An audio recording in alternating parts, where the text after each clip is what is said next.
Here we're working on the dynamic warm-up. We're going to do this prior to every workout in conjunction with 5-10 minutes before. You're going to be able to activate and warm up every part of the body rather than just getting on a treadmill or just kind of doing some static stretching. This lets the body know that you're about to work, that there's some work coming, and it gets you ready for any machine, any exercise, anything you want to do in the gym. So we're going to start with our upper body. We're going to put our hands on our shoulders. And we're going to give ourselves some big arm circles. Those arms are going to try to come all the way around and make those elbows almost meet. We're going to do about 10 reps of everything here just to get yourself a good general idea and pace. And we're going to go back the other way, the same thing, trying to get those elbows to touch in the front.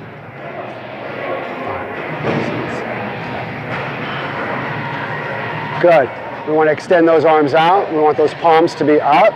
We're going to do some more circles. We're going to just start with little circles forward. And we're going to keep that neck relaxed and those shoulders down. Keep that body erect.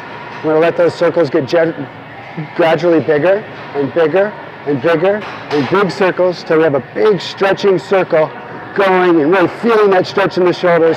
And then we're going to return back the other way. Small circles, slowly bigger, bigger, bigger.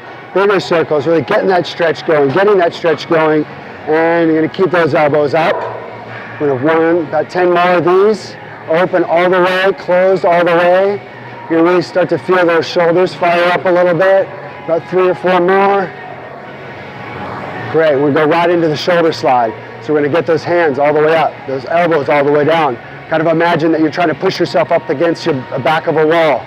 Keep those hands back, those elbows back, pinch those shoulder blades back, hands all the way up, elbows all the way down. Really feeling those shoulders fire up, and about 10 of those. Good, you relax, put your hands out in front. Give yourself a nice little rotation in the spine. Don't throw yourself out there, not too aggressively.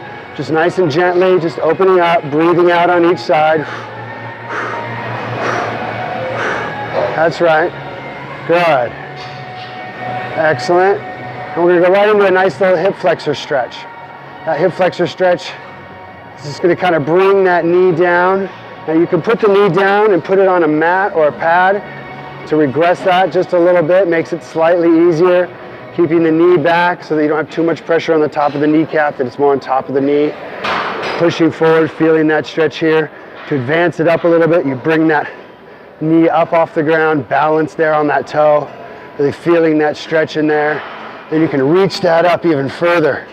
Reaching over to the other side a little bit, keeping that chest up, body stable, breathing into that side, stretching that hip flexor. Excellent.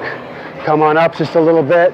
You just come down and stretch that leg, stretching that hamstring just a little bit. That's right, just feeling that stretch, holding for about 10 seconds or so. And we're going to switch to the other side. Get down to that hip flexor stretch. Really feeling that in through here. You can put the knee down, like I said, on a mat or a pad.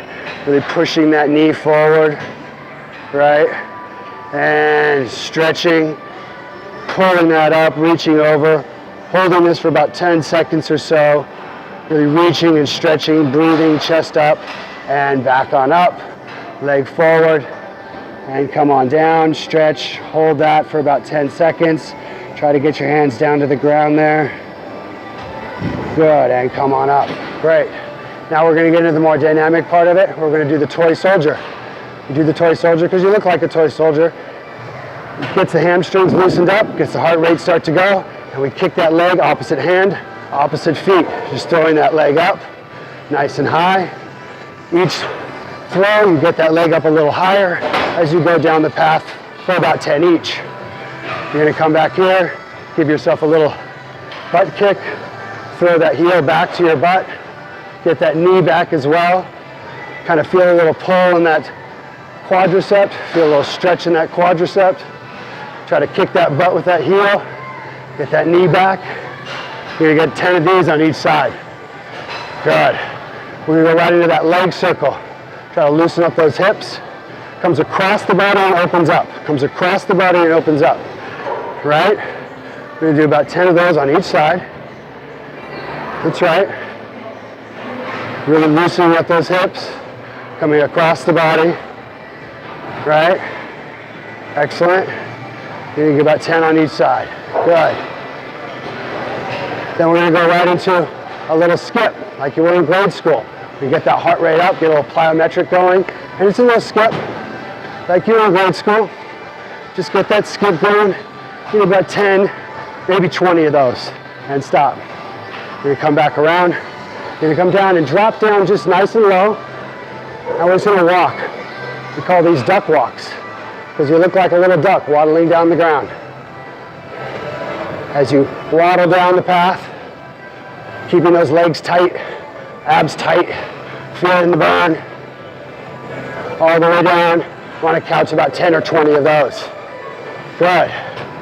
Then we're going to go into just a leg curl. Good. Bring that knee up.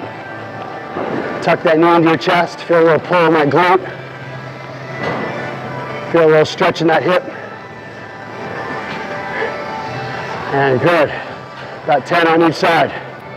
Then we're going to go into, break, stop this one. You got to back up. Next we go into the bear crawl. We do this because we call this, stop that right now. Next to the bear crawl. We do this because you look like a bear crawling on the ground. And walk.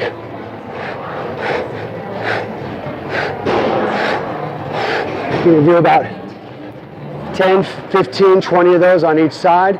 Run back and forth if you need to, depending on the amount of space that you have. From there, you're going to go right into a little squat and a spin and a squat and a spin. Spin on the toe, sit on the heels, hips back, chest up, abs tight. Give yourself a little movement. You're going to hit anywhere from 10, 15, 20 of those. Good. Then we go into the inchworm. The inchworm is just a bending over, touching the ground, stretching those hamstrings, walking your hands out to a plank position. You can add a push-up here if you want to add a little extra work onto it, or you can just leave it at the plank. Tippy toe up, keeping those knees locked out, hips to the ceiling. Get those feet as close to your hands as possible. Feel that stretch in the hamstring, and then walk it back out. Hips up, knees locked out, straight. You can do anywhere from 5 to 10, 15 of these, depending on your amount of work that you want to put into it. Give yourself a little push-up.